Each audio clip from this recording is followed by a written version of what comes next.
ಇನ್ನೊಂದ್ಸಲ ಕೇಳು, ನೀನೇನೋ ಕೇಳ್ದಲ್ಲ ವರ್ಷ. ಏನೋ ಕೇಳ್ತಿದ್ದಲ್ಲ, ಇನ್ನೊಂದ್ಸಲ ಕೇಳಿ. ನೀನು ಪ್ರೆಗ್ನೆಂಟ್ ಅಂತ ಅಲ್ಲ, ಚಾಮುಂಡಿ ದೇವ್ರ ಮೇಲೆ ಆಣೆ ಕೇಳಕ್ಕ ಬಸ್ರಿ ಹೇಳಕ್ಕ.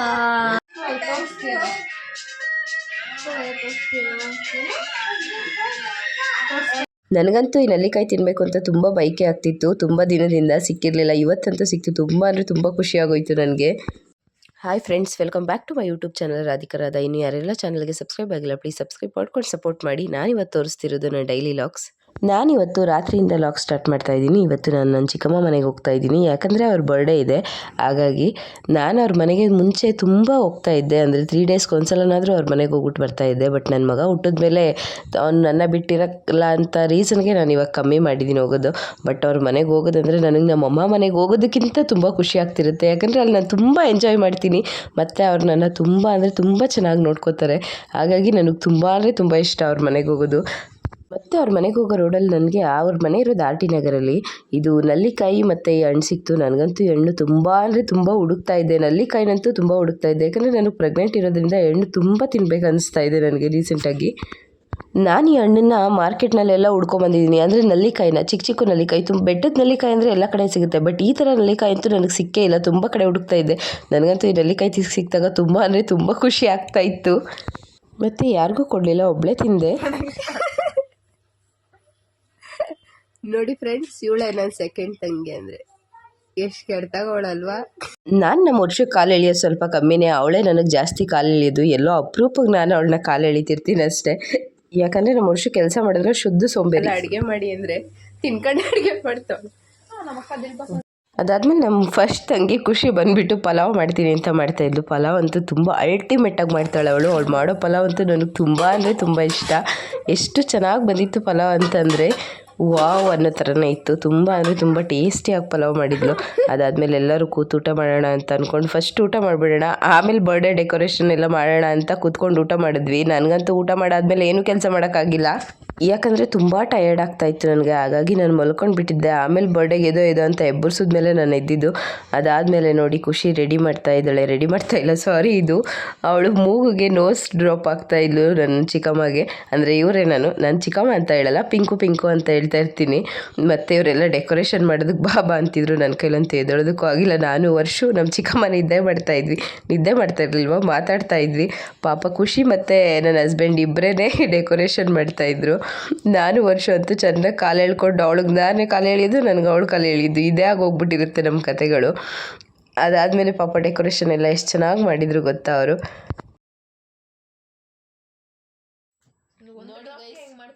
ಖುಷಿ ಏನೇನೋ ಆಗ್ತಾವಳೆ. ಗಿರೀಶಂಗೆ ಮತ್ತು ನಮ್ಮ ಪಿಂಕುಗೆ ಏನೇನೋ ಹೆಚ್ಚು ಕಮ್ಮಿ ಆದರೆ ಇವಳೇ ಕಾರಣ.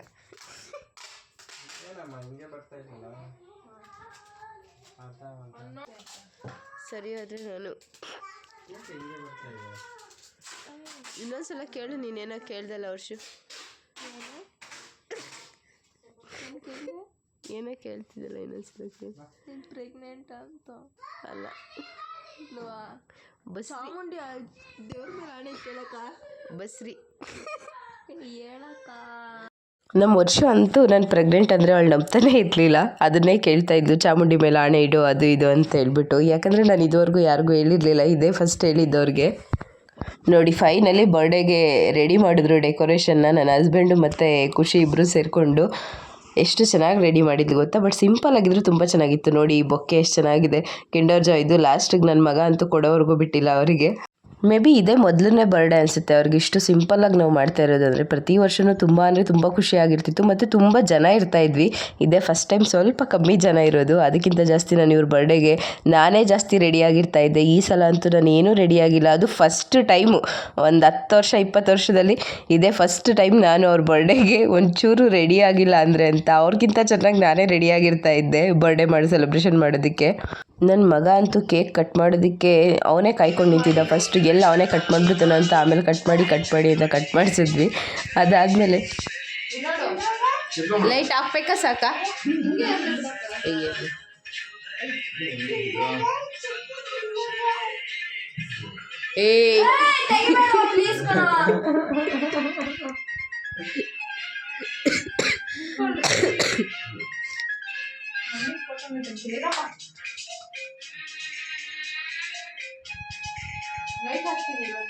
ಹಾಂ ಅದಕ್ಕೆ ಹೇಳಿದ್ದು ಲೈಟಾಗಿ.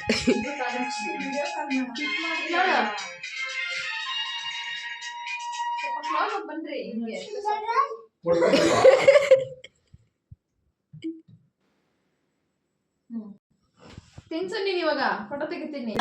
ಒಂದೊಂದು ಪ್ಲೇಟಲ್ಲಿ ಹಾಕ್ಕೊಡು. ಕಿಂಡರ್ ಜಾಯ್ ಚಿಕ್ಕಿಗಲು ಹೊಡಿತಾಳೆ ಹೊಡಿತಾಳೆ ಚಿಕ್ಕಿ.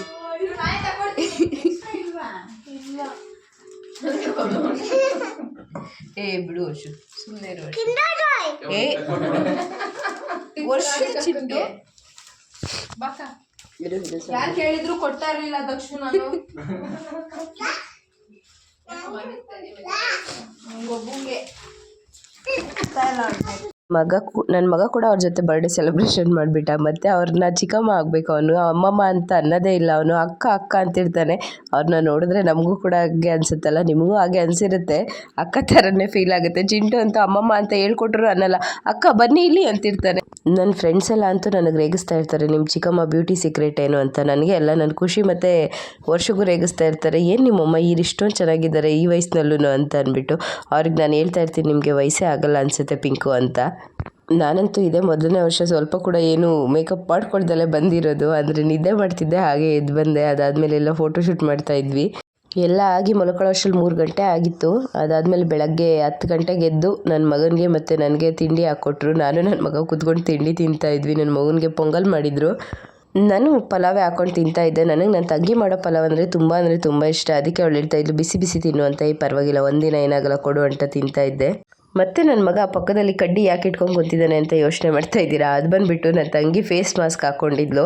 ಅದಕ್ಕೆ ಭೂತ ಬಂದಿದೆ ಅಮ್ಮ, ಭೂತ ಓಡಿಸ್ಬೇಕು ಅಂತ ಬಂದ್ಬಿಟ್ಟು ನಾನು ಆಂಜನೇಯ ಆಗಿದ್ದೀನಿ ಅಮ್ಮ ಅಂತ ಅಂದ್ಬಿಟ್ಟು. ಅದಕ್ಕೂ ಮುಂಚೆ ಸ್ನಾನಕ್ಕೆ ಹೋಗಿದ್ರಿಂದ ನಾನು ಆ ವಿಡಿಯೋ ಮಾಡೋಕ್ಕಾಗಿಲ್ಲ. ಅದಾದಮೇಲೆ ಊಟ ಇಲ್ಲ ಆದಮೇಲೆ ನಾನು ಚಿಕ್ಕಮ್ಮ ಜ್ಯೂಸ್ ಮಾಡ್ಕೊಡ್ತೀನಿ ಬಾ ನಲ್ಲಿಕಾಯಿ ಜ್ಯೂಸ್ನ ಅಂದರು. ಇವರಂತೂ ನಲ್ಲಿಕಾಯಿ ಮಯ ಮಾಡಿಬಿಟ್ಟಿದ್ದಾರೆ. ಅಂದರೆ ಬೆಟ್ಟದ ನೆಲ್ಲಿಕಾಯಿ ಬರುತ್ತಲ್ಲ ಅದು ನೋಡಿ, ಕ್ಯೂಬ್ಸ್ ಮಾಡಿದ್ದಾರೆ ನೆಲ್ಲಿಕಾಯ್ದು. ಕ್ಯೂಬ್ಸ್ ಮಾಡಿಬಿಟ್ಟು ಅದಕ್ಕೆ ಬಿಸಿ ನೀರು ಹಾಕ್ಕೊಂಡು ಜಸ್ಟ್ ಕುಡಿಯೋದಷ್ಟೇ. ಇದನ್ನೆಲ್ಲ ಹೇಗೆ ಮಾಡೋದು ಅಂತ ಆಮೇಲೆ ಹೇಳ್ತೀನಿ, ಕೇಳ್ಕೊಂಡು ಬಂದಿದ್ದೀನಿ. ಅವ್ರ ನೆಲ್ಲಿಕಾಯಿ ಜ್ಯೂಸು, ನೆಲ್ಲಿಕಾಯಿ ಜಾಮು ನೋಡಿ. ಜಾಮೆಲ್ಲ ಏನೋ ಜಸ್ಟು ಇದನ್ನು ಕಟ್ ಮಾಡಿಬಿಟ್ಟು ಅದು ಸ್ವಲ್ಪ ಫುಲ್ ಡ್ರೈ ಆದಮೇಲೆ ಕಟ್ ಮಾಡ್ಕೊಂಡು ಹಾಗೆ ತಿನ್ನೋದು. ಅಂದರೆ ಚಾಕ್ಲೇಟ್ ಥರ ಫೀಲ್ ಬರುತ್ತೆ ತಿನ್ನೋದಕ್ಕೆ. ಇದಕ್ಕೆ ಅವ್ರು ಏನು ಹಾಕಿದ್ದಾರೆ ಅಂತಂದರೆ ಬೀಟ್ರೋಟ್ ಹಾಕಿರೋದ್ರಿಂದ ಕಲರ್ ಚೇಂಜ್ ಆಗಿದೆ. ಅದಾದಮೇಲೆ ತುಂಬ ಅಂದರೆ ಸ್ವೀಟ್ ಬೆಲ್ಲ ಹಾಕ್ಬಿಟ್ಟು ಸ್ವೀಟ್ ಕ್ಯೂಬ್ಸು ಮತ್ತು ಇನ್ನೊಂದೂ ಮಾಡಿದ್ದಾರೆ. ಸ್ವಲ್ಪ ಉಪ್ಪು ಹಾಕ್ಬಿಟ್ಟು ಮಾಡೋದು ಈ ಥರ ಕ್ಯೂಬ್ಸ್ ನೋಡಿ. ಇದಕ್ಕೆ ಕ್ಯಾರೆಟ್ ಹಾಕಿದ್ದಾರೆ, ಬೀಟ್ರೋಟ್ ಹಾಕಿಲ್ಲ. ಸೊ ಜಸ್ಟ್ ಇದಕ್ಕೆ ಕಲರ್ಗೋಸ್ಕರ ಬೇರೆ ಬೇರೆ ಕ್ಯಾರೆಟು ಮತ್ತು ಬೀಟ್ರೋಟ್ ಹಾಕಿದ್ದಾರೆ. ಹಾಗಾಗಿ ಅವ್ರು ಜ್ಯೂಸ್ ಮಾಡಿಕೊಟ್ರು. ನನಗಂತೂ ಶಾಕ್ ಆಗೋಯ್ತು, ಏನು ಇವ್ರು ಇಷ್ಟೊಂದು ನೆಲ್ಲಿಕಾಯಿನಲ್ಲಿ ಇದೆಲ್ಲ ಮಾಡಿದ್ದಾರೆ ಅಂತ.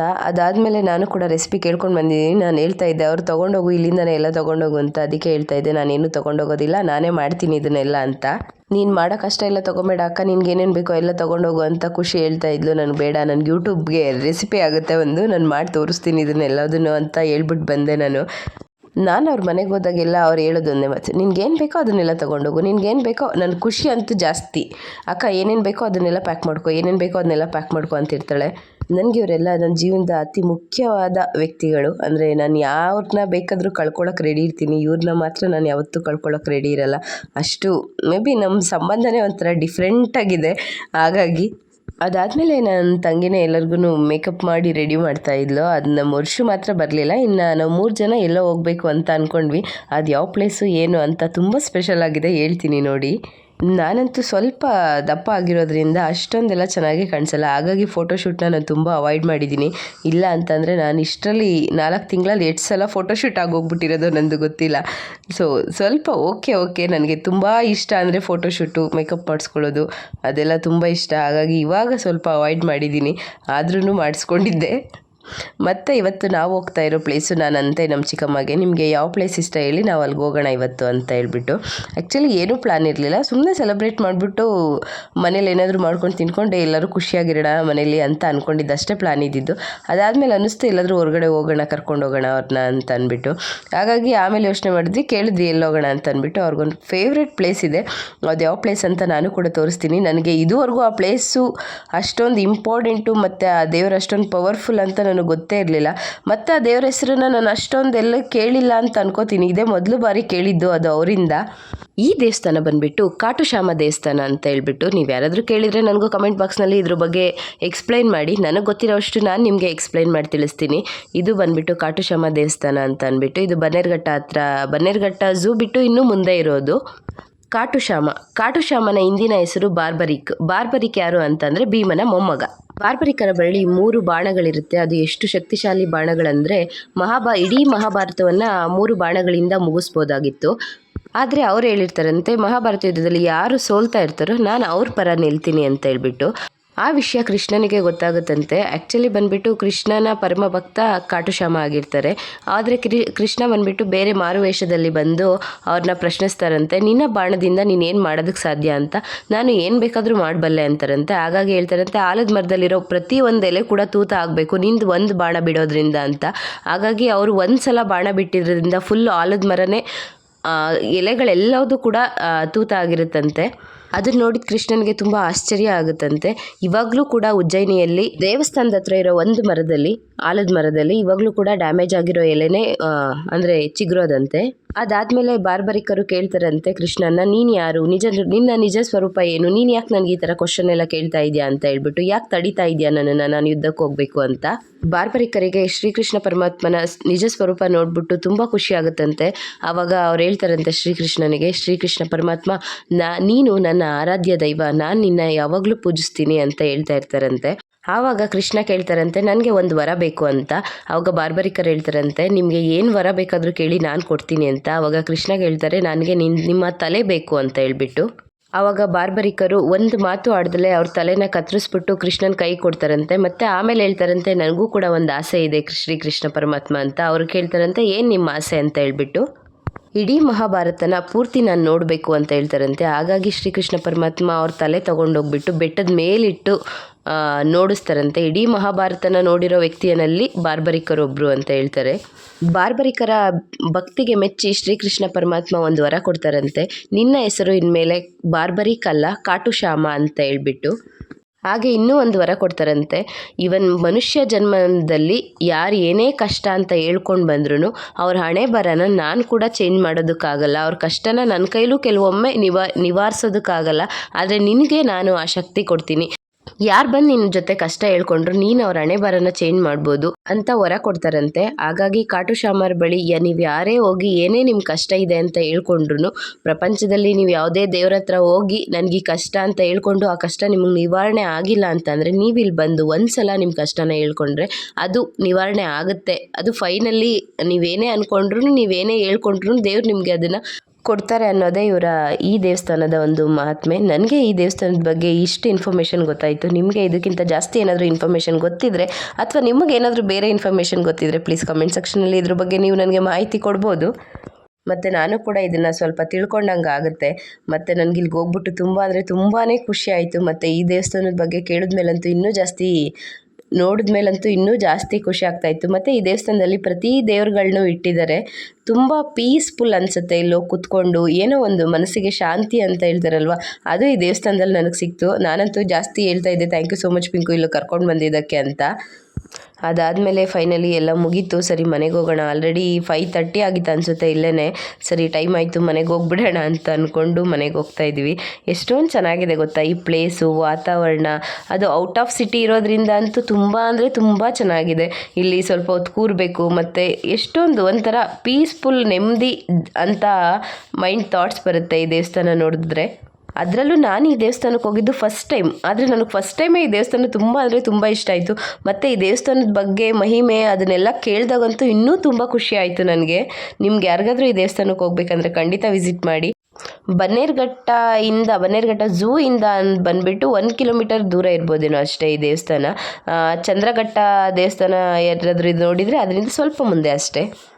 ಮತ್ತು ಈ ದೇವಸ್ಥಾನದ ಪಕ್ಕದಲ್ಲೇ ಒಂದು ಗೋಶಾಲೆ ಇದೆ. ಅಂದರೆ ಈ ದೇವಸ್ಥಾನಕ್ಕೆ ಸೇರಿದ್ದೆ ಅದು ಕೂಡ ಗೋಶಾಲೆ ಬಂದುಬಿಟ್ಟು. ಅಲ್ಲಿ ತುಂಬ ಹಸುಗಳನ್ನ ಸಾಕಿದ್ದಾರೆ. ನನಗಂತೂ ಈ ಗೋಶಾಲೆ ಅಂತೂ ತುಂಬ ಅಂದರೆ ತುಂಬ ಇಷ್ಟ ಆಯಿತು. ಅದರೊಳಗಡೆ ಸರಿ ನಾನು ನೋಡಿರಲಿಲ್ವಲ್ಲ, ಆಲ್ಮೋಸ್ಟು ನಮ್ಮ ಚಿಕ್ಕಮ್ಮ ಎಲ್ಲ ತುಂಬ ಸಲ ಇಲ್ಲಿಗೆ ಹೋಗ್ಬಿಟ್ಟು ಬಂದಿದ್ದಾರೆ. ಹಾಗಾಗಿ ಅವ್ರಿಗೆ ಗೊತ್ತು, ನಾನು ಇದೇ ಫಸ್ಟ್ ಟೈಮ್ ಹೋಗಿದ್ರಿಂದ ಸರಿ ನಾನು ನೋಡ್ಕೊಂಡು ಬರ್ತೀನಿ ಅಂದ್ಬಿಟ್ಟು ನಾನು ಖುಷಿ ನನ್ನ ಮಗ ಬಂದ್ವಿ.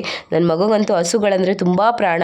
ಅವನು ಯಾವಾಗಲೂ ಅಂಬ ಅಂಬ ಅಂತಲೇ ಕರಿತಾ ಇರ್ತಾನೆ. ಹಾಗಾಗಿ ಸರಿ ತೋರಿಸ್ಕೊಂಡು ಬರೋಣ, ಅವನಿಗೂ ಖುಷಿ ಆಗುತ್ತೆ ಅಂತ ಹೋದ್ವಿ. ಇಲ್ಲಿ ಜನಗಳು ಎಷ್ಟು ಒಳ್ಳೆಯವರು ಇದ್ದಾರೆ ಅಂತ ಅನ್ನೋದಕ್ಕೆ ಇದೇ ಸಾಕ್ಷಿ. ನಾನು ಅನ್ಕೋತಾ ಇದ್ದೆ ಇಷ್ಟೊಂದು ಒಳ್ಳೆ ಜನಗಳಿಲ್ಲ ಇದ್ದಾರೆ ಅಂತ ಅಂದ್ಬಿಟ್ಟು. ಹಸುಗಳಿಗೆ ತುಂಬ ಅಂದರೆ ತುಂಬ ಚಪಾತಿ ಮಾಡ್ಕೊಂಡು ಬಂದು ಕೊಡೋದು, ಮತ್ತು ಬಾಳೆಹಣ್ಣು, ಬೆಲ್ಲ ಎಷ್ಟು ರಾಶಿ ರಾಶಿ ತಂದು ಸುರಿದಿದ್ರು. ಮತ್ತು ಅಲ್ಲಿರೋ ಹಸುಗಳಿಗೆ ಫುಲ್ ಹೊಟ್ಟೆ ತುಂಬಿ ನಾವೇನು ಕೊಟ್ಟರು ತಿಂತಾನೆ ಇರಲಿಲ್ಲ. ನನ್ನ ಮಗ ಅಂತೂ ತಿನ್ನು ತಿನ್ನು ಅಂತ ಹೇಳ್ತಾನೆ ಇರ್ತಾ ಇದ್ದ. ಹಸುಗಳಿಗೆ ನಾವೇನು ಕೊಟ್ಟರು ಅಂದರೆ ಬೆಳಗ್ಗೆಯಿಂದ ತಿಂದಿರುತ್ತಲ್ವ. ನಾವು ಹೋಗಿದ್ದು 5:15. ಅವರು ಚಪಾತಿ ಏನಾದರೂ ಕೊಟ್ಟರೆ ಕೆಲವೊಂದು ಹಸುಗಳು ತಿಂತಾಯಿತ್ತು. ನಾವು ಕೊಡೋ ಬಾಳೆಹಣ್ಣಂತೂ ತಿಂದೇ ಇರಲಿಲ್ಲ ಯಾವ ಹಸುಗಳೂ. ಏನಾಗಲ್ಲ ಬಿಡು ಚಿಂಟು, ಅಂಬಾಗಿದನ್ನು ತಿನ್ನಿಸ್ಬಿಟ್ಟು ಬಾ ಹೋಗು, ಇಟ್ಕೋ ತಿನ್ನಿಸ್ಬಿಟ್ಟು. ಇದನ್ನು ತಿನ್ನಿಸ್ಬಿಟ್ಟು ಬಾ ಹೋಗು ಹೋಗು. ಆ ಥರ ಎಸಿಬಾರ್ದು ಚಿಂಟು, ಕೊಡಬೇಕು ಕೈಗೆ. ನೋಡಮ್ಮ ಹಿಂಗೆ ಕೊಡ್ತಾಳೆ.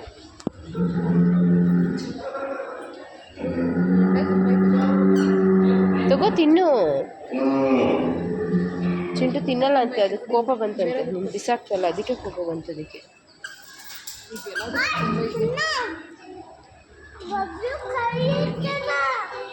ಬಬ್ಲನ್ ಕರಿತೀನಿ ತಿನ್ನು ಅಂತವನೆ.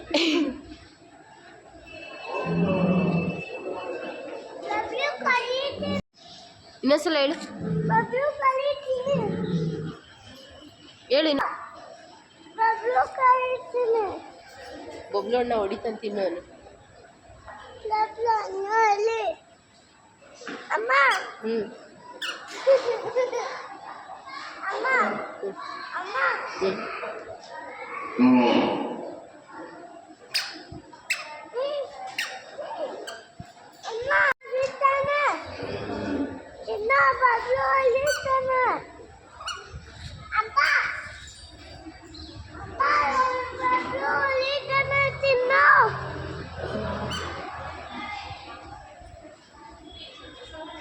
ನಮ್ಮನೆ ಹತ್ರ ಒಂದು ಅಣ್ಣ ಇದ್ದಾರೆ. ಅವ್ರು ಬಂದುಬಿಟ್ಟು ಚಿಂಟು ಏನಾದರೂ ಊಟ ತಿಂದಿಲ್ಲ ಅಂತ ಅಂದಾಗ ಆಚೆ ಕರ್ಕೊಂಡೋಗಿ ಊಟ ತಿನ್ನಿಸ್ತಾ ಇರ್ತೀನಲ್ಲ, ಅವಾಗ ರೇಗ್ತಾ ಇರ್ತಾರೆ, ಈ ಊಟ ತಿನ್ನೋ, ಯಾಕೋ ಊಟ ತಿಂತಾ ಇಲ್ಲ ಅಂತ. ಅದನ್ನು ನೆನಪಿಸ್ಕೊಂಡು ಅಂಬಾಗೆ ಹೇಳ್ತವನೆ. ನನಗೆ ಶಾಕ್ ಹೋಯಿತು, ಇವನೇನು ಈ ಥರ ಹೇಳ್ತವನೆ ಅಂತ. ಅಂಬ ಊಟ ತಿನ್ನೋ, ಇಲ್ಲಾಂದರೆ ಬಬ್ಲು ಅಣ್ಣ ಬಂದು ನಿನ್ಗೆ ಹೊಡಿತಾನೆ ಅಷ್ಟೇ ಅಂತ ಅಂದ್ಬಿಟ್ಟು. ಅವನು ಯಾವುದಕ್ಕೆ ಸಿಂಕ್ ಮಾಡಿದ್ದಾನೆ ಅಂತಂದರೆ ನನಗೆ ಶಾಕ್ ಆಗೋಯ್ತು. ಇವನೇನು ಆಯಣ್ಣ ನೆನಪಿಸ್ಕೊಂಡಿದ್ದಾನೆ ಇಲ್ಲಿ ಅಂತ ಅಂದ್ಬಿಟ್ಟು. ತಿನ್ನಲ್ಲಮ್ಮ, ವೇಸ್ಟ್ ಮಾಡಬೇಡ, ಎಲ್ಲ ಇಡು, ನಾಳೆ ಕೊಡ್ತಾರೋ. ನೀನು ತಿನ್ನೋದಲ್ಲ, ಅದು ಅಂಬಾದು. ಅಂಬ ತಿನ್ಲಿಕ್ಕಂತ ತಂದು ಹಾಕಿರೋದಮ್ಮ.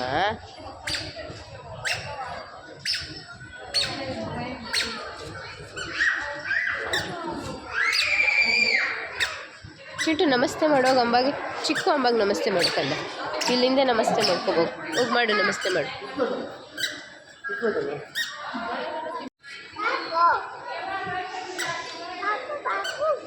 ನಮಸ್ತೆ ಮಾಡು ಪಾಪುಗೆ. ಅವ್ರಿಗೆ ಬಾಳೆಹಣ್ಣು ತಿಂತೀನಿ ಬೇಜಾರಾಗ್ಬಿಟ್ಟೈತೆ ಅನ್ಸುತ್ತಲ್ಲ. ಹೇಳು ಪಾಪು ಪಾಪು ಅಂತ.